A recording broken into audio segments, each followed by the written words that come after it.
Well, hello there, and welcome back to the Thai Expat Daily Show. I'm your host, Kira Mack, as always, and delighted you've been able to tune in with us yet again for today's show. Now, before we do get started, don't forget to like, share, and subscribe if you haven't already. If you like listening to us on a podcast player, there's a link down below in the description where you'll find all the available podcast players that the show is on. And finally, if you'd like to support the show, if you'd like to buy me a coffee, there's a link down below for buymeacoffee.com, and you can do it through that link. So now that's all said and done, let's jump into the top 4 stories doing the rounds here in Thailand today. Now, before actually I get into that, I just wanted to go through the daily traffic accidents report for the 19th of May 2023, because I think it's important that people understand the catastrophes that are on the roads here in Thailand. So as of the 19th, and that's as in yesterday, there was 1,597 injuries on the road and 29 people lost their lives. So that is exactly what went on the roads yesterday. Now, for the annual data for the year, there's been over 308,000 injuries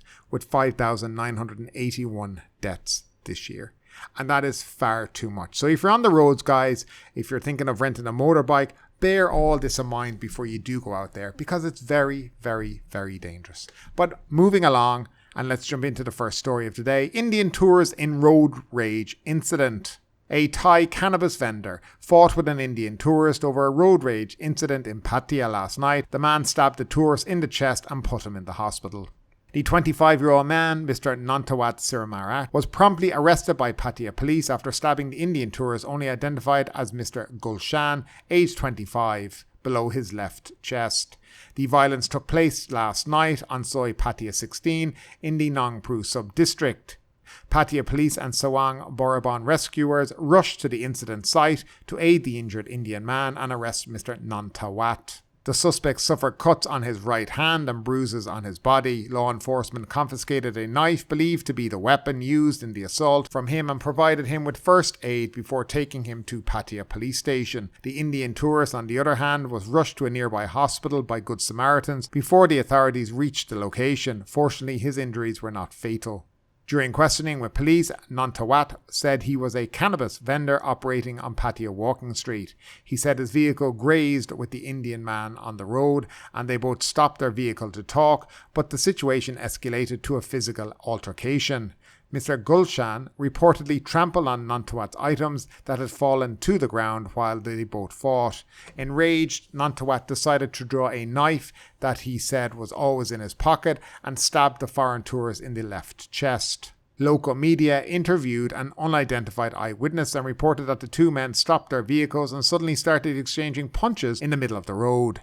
They saw the suspect getting overpowered and resorted to drawing a knife to stab the Indian man. Police are pursuing legal action against Nantawat. So there's just a little bit of advice. You know what? If you get in an altercation here, don't start fighting, because here in Thailand, you never know what they're going to pull out.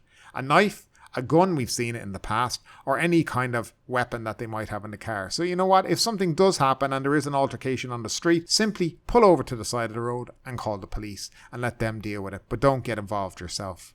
Now, moving along. Decree delaying anti-torture law has been shot down.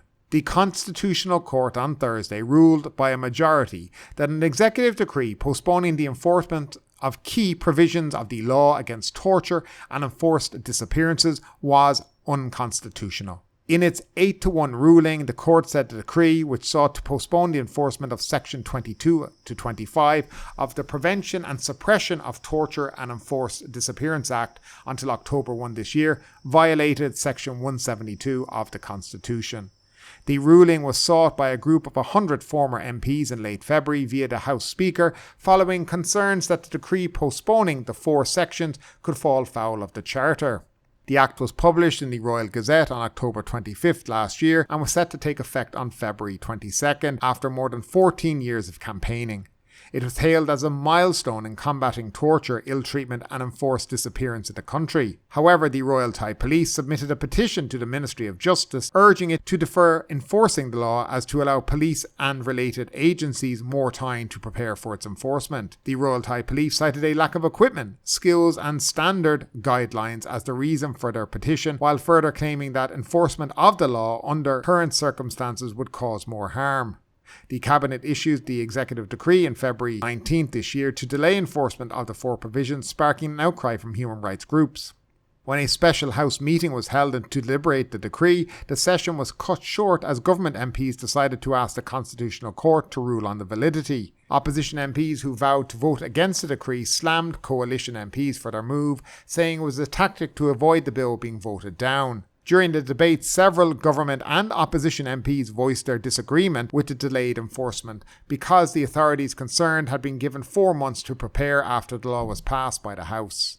And that has been on the books for quite a long time. And I remember when this happened in February, the police were citing things like, oh, we don't have body cams and we haven't done training. And people just saw this as a stalling tactic. Basically, the law and what the sections that they've left out relate to was when they take people into custody. They're obliged to tell you where these people are. But what the police here in Thailand were doing was they weren't. So you couldn't find out where people were being interrogated or taken. And that's part of this provision, is that they have to, by law, disclose publicly where these people are. And these are parts of the provision that they wanted to defer, which makes you really, really wonder what exactly the police here were up to. But nevertheless, it's good to see that the court agreed that what the Thai government did under an emergency decree was completely illegal. And now that the provisions are now in play and police have to actually follow the law that was set out in these. And I think this is a good step forward for the country, especially after the recent election, which I think will bring more clarity to laws and hopefully we'll start to see things being more enforced here in the country. And talking about the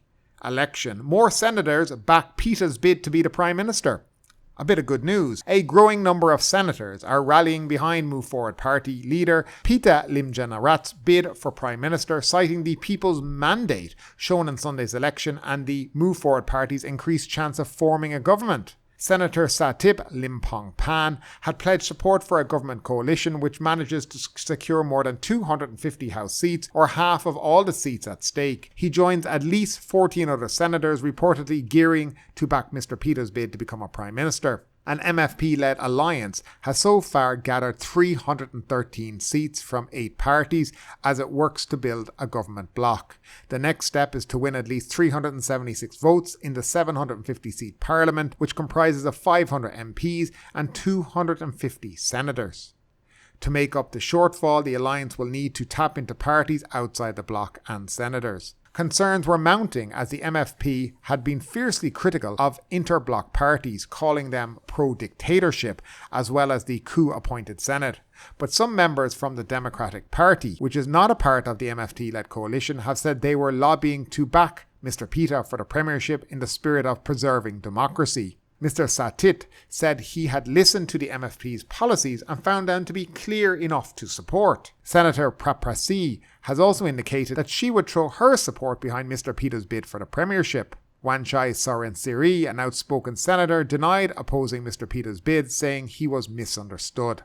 He vowed to elect anyone able to muster more than half of the votes in the House of Representatives as premier. However, Mr. Wanchai insisted he could not speak for other senators who might have doubts over Mr. Pita or the MFP, although he thought any unsettling issues could be talked through before the premiership's election in the next 2 to 3 months. A major sour point several senators have with the MFP is the party's stance to amend or repeal the hypersensitive Section 112 of the Criminal Code or the Lese Majeste law. Senator Derek Krit said he would respect the People's Mandate and congratulated Mr. Pita for the MFP's election success after grabbing 151 out of 500 seats. He said if possible, Mr. Pita should clarify the MFP's stance on Section 112 and spell out whether the parties intend to change or cancel the law altogether. If it plans to amend it, the party must explain how it will go about it, he said. The Senate might also invite Mr. Pita to give an explanation, he added. So it does look like he is slowly gathering the seats necessary to be elected Prime Minister. Now, it's not over and it's certainly not a done deal, though I have heard that some Democratic Party members, I think they have about 24, 25 seats, are going to support him. So that's a very good thing. So he needs now people from this junta-appointed Senate to help him out. Now, it's also very good to hear that some of these guys are actually listening to what the people of this country have asked for. They've asked for change. And with the two biggest parties that got the most votes being Pattaya and Move Forward, that says to them that enough people in this country want change. In relation to the 112 law or the Lese Majeste law, They have not said they want to repeal the law. They said they want to amend the law. They want to amend certain parts of the law. And I think based on some of the stories that we've seen recently, as in a 14-year-old girl being put in jail for 51 days, right, because of something she wrote on the internet, is maybe reason why things like this need to be looked at and maybe modified so that especially children are not caught up in this kind of political nonsense. Look, if you want to have a law, that's up to the country itself and what it wants to do. But as far as I would be concerned, and as far as the way I'd be thinking, if people have voted for the Move Forward party with the numbers that they have, knowing the policies that they have put forward and the things they want to change, then that would say to me that a lot of people would be in favour of changing these things.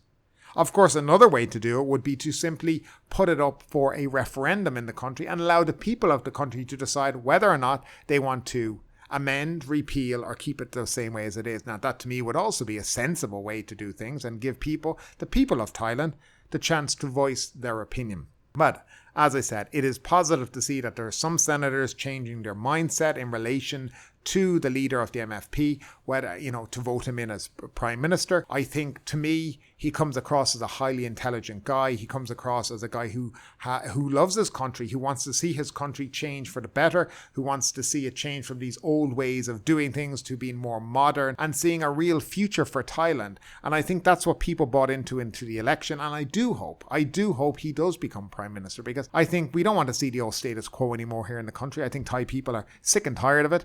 And of course, that's why they voted for the Move Forward party. And finally, former Thai embassy clerk has been arrested for visa fraud. A former employee of the Thai embassy in Beijing has been arrested for dishonestly issuing the wrong type of visa to Chinese students coming to study in Thailand and pocketing the difference in the visa fees. Police Major General Montri, the Crime Suppression Division Commander, said the man was arrested by CSD police at Suvarnabhumi Airport on Tuesday night. His name has not been released. He said while the man was working as a clerk at the Thai embassy in Beijing under a temporary employment contract, 9 Chinese students intending to travel to Thailand to study at the Pundit University applied for a non-immigrant visa. The man instead issued them tourist visas and kept a difference in payment for himself. A non-immigrant visa costs more than a tourist visa. The Foreign Ministry investigated the matter before filing a complaint with the CSD. A court warrant was subsequently issued for his arrest. He was charged with forging official international travel documents. He denied the charge. And yet again, I believe this is the tip of the iceberg when it comes to some of these embassy staff.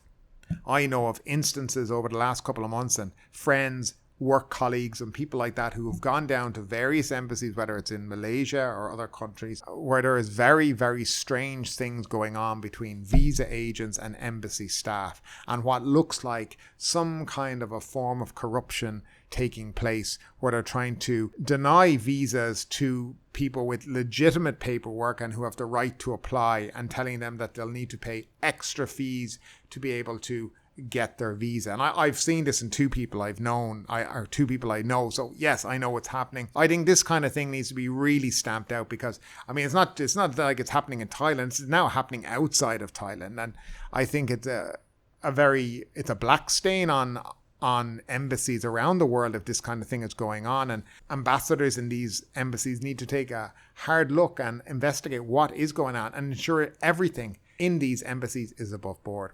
And that is it for today, guys. Thanks again for tuning in for the top 4 stories doing the rounds here in Thailand. Delighted you were able to join us, and we'll talk to you in the next couple of days. Have a great weekend and stay safe.